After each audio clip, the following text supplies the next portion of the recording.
Oi, gente, tudo bem? Meu nome é Vitor e hoje eu vou trazer a resenha para vocês de um livro que eu gosto muito, que foi muito importante para mim no desenvolvimento da minha conexão com o tarô, que é justamente o 78 Graus de Sabedoria, da Rachel Pollack. Bom, esse livro aqui, ele é muito bacana, muito especial, mas eu queria falar um pouquinho antes sobre a história dele aqui no Brasil, né? A primeira edição foi ali nos anos 90, meados, né? Tipo, 1990, 91, por aí. E, bom, passado o tempo, esse livro esgotou, ficou muito inacessível, achava depois alguns exemplares de edições posteriores em alguns sebos por aí, mas imagina, um livro boníssimo desse, né? Escasso, então era realmente um valor muito caro, né? E passado um tempo, fui ter contato com esse livro mesmo, já era no ano, acho que 2013, 2014, por aí. E nessa época era mais o PDF da internet mesmo que a gente tinha, né, disponível na época. Mais recentemente, a editora Pensamento fez esse mega presente pra gente, né, e fez uma nova edição desse livro. E olha, a edição lindíssima, a capa dele é muito bonita, a gramatura também do livro é excelente, dá pra ver que ele tem uma edição muito bacana, ó, eles muito preocupados com os detalhes. Algo que eu gostei também é que esse livro ele tem bastante imagem, né, ele traz as figuras de Waite, principalmente, né, também de outros decks. E era bacana, porque na versão que eu li não tinha imagem nenhuma. Tinha imagem da capa só, e era o que tínhamos para trabalhar, né? E, bom, é um prazer agora, né, poder ter o livro impresso mesmo, o livro físico nas mãos, para poder estudar, grifar, marcar as páginas. E outra, o livro é bom pra caramba, né? Mas essa edição é tão linda, gente, que até só de ficar na estante, assim, já é um prazer, né, ter um livro desse. Sobre a autora em si, a autora é a Rachel Pollack. E uma mulher incrível, diga-se de passagem, né? Ela foi uma curiosidade, inclusive, antes de tudo, é que a primeira personagem trans do universo da DC Comics foi escrita por ela, foi escrita pela Rachel Pollack. Eu vou falar sobre ela muito mais nesse aspecto do esoterismo, né? Mas ela foi autora de quadrinhos, de curtas, ela era uma mulher transexual, então ela também tinha muitos artigos políticos mesmo, né? Mas vou falar só sobre esse recorte específico dela, que é em relação a esse mundo mais místico e mistérico, mas ela é uma mulher incrível em diversos outros aspectos, né? Bom, ela escreveu mais de 20 livros somente sobre esoterismo, né? Então sobre tarô, sobre cabala, espiritualidade da deusa, mas até onde eu saiba, só 2 deles chegaram ao Brasil. Ela chegou até a fazer mesmo um tarô, fazer ela mesmo um deck que, por sinal, é bem bonito, inclusive. Mas que eu saiba, no Brasil veio esse 78 Graus de Sabedoria e um outro livro muito bacana também, chamado O Corpo da Deusa. Se vocês tiverem interesse em resenha, vocês comentem depois comigo. Mas também acho que está quase que na mesma situação, né? O Corpo da Deusa faz tempo que não tem edições mais recentes, né? Então você acaba achando às vezes em sebo, com valor um pouquinho mais caro, tem uns PDFs na internet, mas é uma obra incrível também esse Corpo da Deusa e que torço aí, quem sabe, né, não chega a uma nova edição. Falando sobre esse livro em si, a autora ela vai dividir em 3 sessões, em 3 partes. Num primeiro momento, ela vai falar sobre os arcanos maiores, que é essa jornada do louco. No segundo momento, ela vai falar sobre os arcanos menores e, posteriormente, numa terceira sessão mais curtinha, ela vai falar sobre a leitura em si. Bom, quando ela vai falar dos arcanos maiores, dá pra ver que a pegada dela, e acho que do livro todo em si, ela é bem mais simbólica, iniciática. 78 Graus de Sabedoria é um título bom, inclusive, né? Porque o veio dela é bem mais filosófico, né? Então, claro que ela vai falar sobre interpretações também, mas mandando bem a real, assim, né? Se você está procurando um livro bem do tipo um manual, que saiu aquela carta para você na consulta, e você quer consultar os significados daquela carta, no aspecto positivo, negativo, geral, esse com certeza não é o livro mais adequado, porque o rolê dela não é esse nesse livro, né? Ela não vai colocar uma receitinha de bolo com os significados mais tradicionais de cada carta. E tudo bem, porque tem diversos outros livros no mercado que proporcionam isso, né? O que a Rachel traz é o tarô enquanto uma ferramenta, principalmente para questões de autoconhecimento, desenvolvimento interior, transformação pessoal, muito do cunho de filosofia e nos arcanos maiores em especial, sobre iniciação, sobre os aspectos iniciáticos de cada arcano, né? Algo que eu gostei muito nesse livro é que ela tem uma visão bastante profunda sobre os símbolos e ela, claro, ela vai apresentar as chaves iniciáticas, as chaves esotéricas mais comuns, mais tradicionais, mas a autora ela não tem medo nenhum de pegar a carta e falar, eu entendo isso daqui dessa carta, né? Ela realmente se apropria das cartas, dos símbolos, ela tira conclusões próprias. Eu acho isso muito bacana, muito interessante, até incentiva o leitor a perceber também que ele mesmo é capaz de dar sua contribuição para com o tarô, né? Ele mesmo, por si próprio, perceber significados diferentes ali, perceber diferentes nuances em cada arcano, não só na parte de leitura oracular, né? Mas também no aspecto justamente de autoconhecimento, de como que aquele símbolo em especial conversa com a sua vida, com a sua história. Eu fiquei pensando até em qual trechinho que eu ia trazer dessa sessão 1 para vocês, mas aproveitando então já para comentar, algo que eu gostei muito é que ela traz muitos elementos da psicanálise, da psicologia analítica, de Jung, né? Principalmente Freud e Jung, né, nesse livro. Tanto que ela chega a explicar muito bem a carta dos enamorados, utilizando elementos ali da teoria freudiana do complexo de Édipo. E tá um texto incrível, assim, né? Muito coeso, inclusive. Mas de modo geral ela foca bastante em Jung, né? E eu, como gosto muito desse autor, eu achei muito interessante, né? Essa proposta que ela faz, essa conversa entre a proposta do tarô e a proposta da análise, por exemplo. Esse trecho em especial que eu vou falar agora, ele tá na seção que fala sobre o arcano 13, a morte. E ele estava falando sobre quando a gente tem que lidar com a perda de algumas máscaras nossas, esse processo de mudança, transformação, né? E aí, nesse contexto, então, ela diz o seguinte: talvez podemos entender isso melhor se considerarmos o paralelo do tarô na psicoterapia.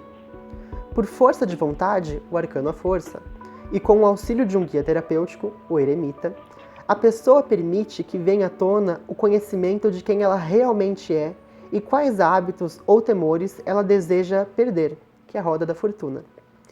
Esse conhecimento traz calma e desejo de mudança, o pendurado. Porém, um medo se instala. Se eu desistir do meu comportamento, pensa a pessoa, talvez não reste mais nada. Vou morrer. Vivemos sob o controle do ego por tantos anos que acreditamos que nada mais existe. A máscara é tudo o que conhecemos. Com frequência, as pessoas ficam presas à terapia durante anos, porque temem libertar-se. O vazio do louco as aterroriza. O fato é que estão certas.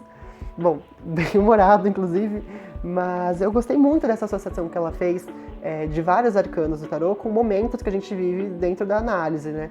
E é interessante, mas para além disso também, ela fala sobre aspectos de como que a gente vivencia isso na nossa vida mesmo, independente de maneira involuntária. Querendo ou não, a gente vivencia esses portais que cada arcano tá se referindo, mesmo que a gente não saiba de tarô, mesmo que você nem goste de tarô, a gente continua passando por esses portais. Claro, o conhecimento desses arcanos assim, pode te auxiliar, pode ser uma ferramenta a mais para você ter um aporte para lidar com esses processos. Algo que eu acho muito interessante, que ela aprofundou bem nessa sessão de arcanos menores, é um conceito que ela chama de cartas portais.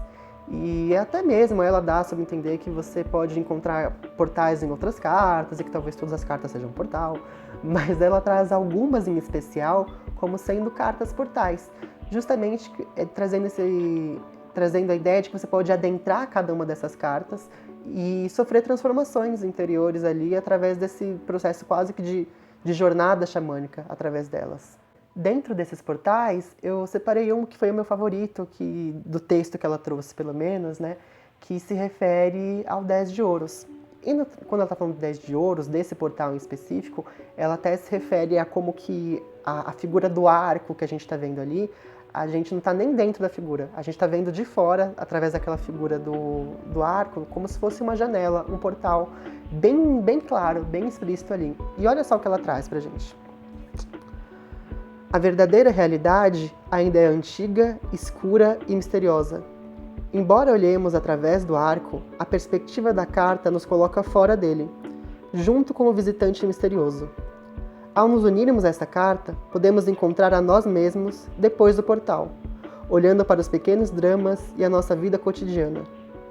Indo além, podemos vivenciar o universo intenso e vibrante que existe no centro da vida comum. E E, bom, não vou dar muito spoiler, né? Mas dentro do 10 de Ouros eu vou falar basicamente sobre isso. Sobre como que a gente não consegue perceber muito bem a magia, o sagrado que está na nossa vida mais comum, na vida mais ordinária.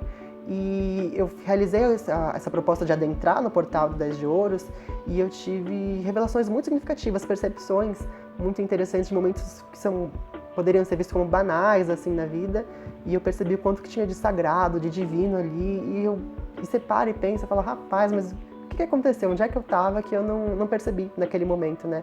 Essa magia, o sagrado acontecendo. Esse é um dos portais, né? Mas ela fala de diversos outros, principalmente no naipe de Ouros, que ela encontrou bastante. Nos arcanos maiores, ela tem pelo menos 3 estudos assim que eu acho bem interessantes. O primeiro é que ela faz uma disposição bem própria dela de dividir a jornada do louco em 3 grandes sessões, por assim dizer. E tem um porquê disso, né? Falei agora há pouco da psicologia analítica, algo que ela associa ali, por exemplo, é do número 0, do louco, até o arcano número 7, o carro, com processos de desenvolvimento do ego, né? E, enfim, e depois tem outros 2 portais que estão se referindo a leis exteriores, né, o contato com o universo, e é muito interessante mesmo, o contato com o nosso inconsciente, com a psique profunda. Então ela tem primeiro essa divisão, que ela justifica o porquê de dividir em 3 portais. Uma outra excelente que eu gosto muito é que dentro dessa divisão acaba que uma carta fica embaixo da outra, né? E ela faz esses paralelos, assim, né? Tipo, por que o mago fica embaixo da força? Questões assim são levantadas. Por que a força fica embaixo do mago? E questões assim são levantadas com um estudo comparativo muito interessante. E um outro aspecto também é que esse estudo comparativo reverbera até mesmo nos arcanos menores. E aí eu vou partir para a seção número 2. A seção 2, que vai falar dos arcanos menores, ela tem esse estudo comparado também com os arcanos maiores. Então é muito interessante analisar, por exemplo, o 2 de espadas em contraste com a sacerdotisa, quais as explicações que ela traz sobre aquilo. Mas ainda assim, dentro dos arcanos menores, que já é uma coisa mais da nossa vida comum, do cotidiano, ela consegue ir muito profundamente para aspectos da filosofia, aspectos de autoconhecimento. A seção 3 vai falar sobre leituras. Bom, como eu falei para vocês, esse livro, não sei, ele é muito interessante para você ampliar a sua vivência com o tarô, para você sair do básico, sair só da leitura, só do carteado, só de carta tal significa tal coisa. Muito mais para você integrar o tarô na sua vida do que para qualquer outra coisa. Mas ainda assim, na seção 3, ela acaba dando esse foco que ela não deu tanto durante o livro todo. Embora, repito novamente, no livro traga assim também alguns significados sobre a carta, dentro de leituras preditivas oraculares. Mas na seção 3, ela vai falar sobre leituras, e eu achei interessante que ela traz bem detalhado a cruz celta, que acho que é um dos métodos mais populares que existem de leitura de tarô. Ela tem um método próprio chamado de ciclo do trabalho, inspirado na cruz celta, que também achei bacana, também achei interessante. Mas o que eu gostei muito mesmo foi o texto que ela colocou sobre utilizar a árvore da vida, da cabala, né, como um método de leitura, né?